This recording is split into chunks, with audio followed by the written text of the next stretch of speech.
Every day, our environment is undergoing changes that impact and affect our world. Global warming, climate change, environmental pollution and degradation, desert encroachment and flooding are daily destroying our world and making it unsafe for habitation. How do we cope with these changes? How do we improve the quality of life through our environment? These and many more environment issues will occupy us weekly on Environment Today. It's imperative that people comply with laid down environmental laws if we must enjoy the benefits of a clean and healthy environment. But there are certain habits which are outrightly unfriendly to the environment. Join Nkoli Omodu on Africa Independent Television AIT as we take an incisive and in-depth look at our environment. Environment Today, creating a better and safe environment for the world. The tobacco industry has over the years been deploying several tactics to undermine public health, economy and development in Africa. There is a global effort to stop TI's interference in tobacco control measures around the world. So, what does Africa stand to gain if it becomes a smoke-free continent? Find out in the special report. It was a gathering of tobacco control advocates, researchers, government officials, the academia and journalists from 11 African countries, including Nigeria, Gabon, Cote d'Ivoire, Ethiopia and South Africa, among others. The aim, to help advocates understand the tobacco industry better in order to hold it to account in furthering progress in tobacco control. If you're trying to address malaria, you surveil the mosquito and you do measures to stop it. And so it's the same thing. If you're trying to deal with the diseases caused by tobacco use, you have to survey the industry and try to address its interference, which continues to propagate the disease. This program is supposed to help empower tobacco control advocates in Africa, to help them to be able to be focused on how they interact with the industry and how to make sure that their programs are successful in bringing down the smoking prevalence in Africa. The tobacco industry is shifting its operations to Africa, both farming and manufacturing, and the reason behind that is because of lack of information from governments and public on the harms that tobacco has, and at the same time because of they realize that the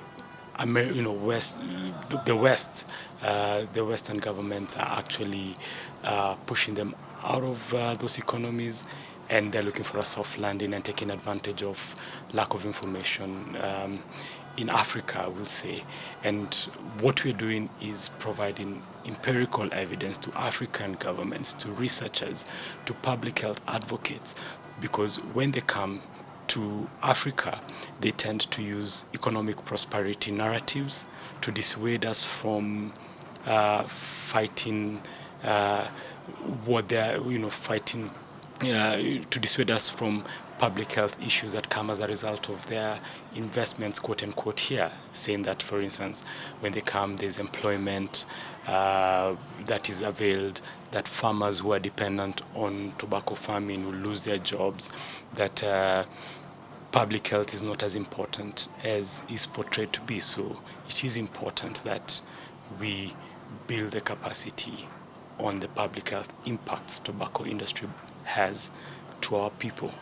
This is actually a learning process. It's a very good process which actually allows us to soak ourselves in, to be refreshed in many of the things we are doing, and to have the benefit of having to assess what we have done and to see what has worked and to see what we can do better. Available records show that the tobacco industry has over the years interfered in public health policies around the world through the hijacking of political and legislative processes. The industry now targets the African continent to grow its market, raising the need to monitor and counter their tactics.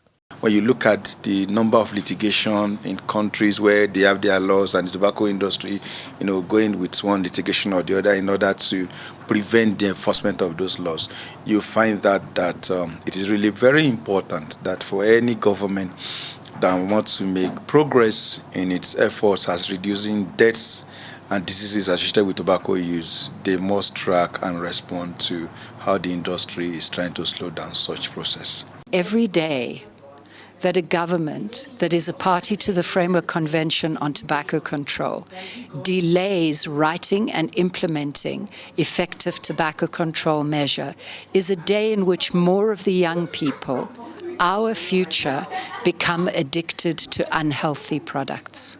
You really need to have policies in place in your government to make sure that the industry cannot interfere in health policy making. So that means you have to have clear transparency. For example, if you are having a policy-making meeting or debate where outside government entities are invited, the tobacco industry, for example, cannot participate in anything that is related to health policy making. That is a direct conflict of interest, and most African countries, almost every single one, is a party to the Framework Convention on Tobacco Control, which is a treaty under the auspices of the World Health Organization, and it compels countries to pay attention to these rules. I believe the industry interference and also the youth, especially in my nation, are actually carried by the thought of VP that all those shisha and electronic cigarettes are not harmful. So that is exactly where I'm going to center my communication, my fight as from now. Participants at this training on tobacco industry monitoring agree that if tobacco control efforts are to be successful in Africa, then the African Union and African governments need to understand, avoid and overcome all the tactics deployed by the tobacco industry to undermine public health policies in Africa, their economy, and of course the environment. From Pretoria, South Africa, this is Nkoli Omodu reporting for AIT.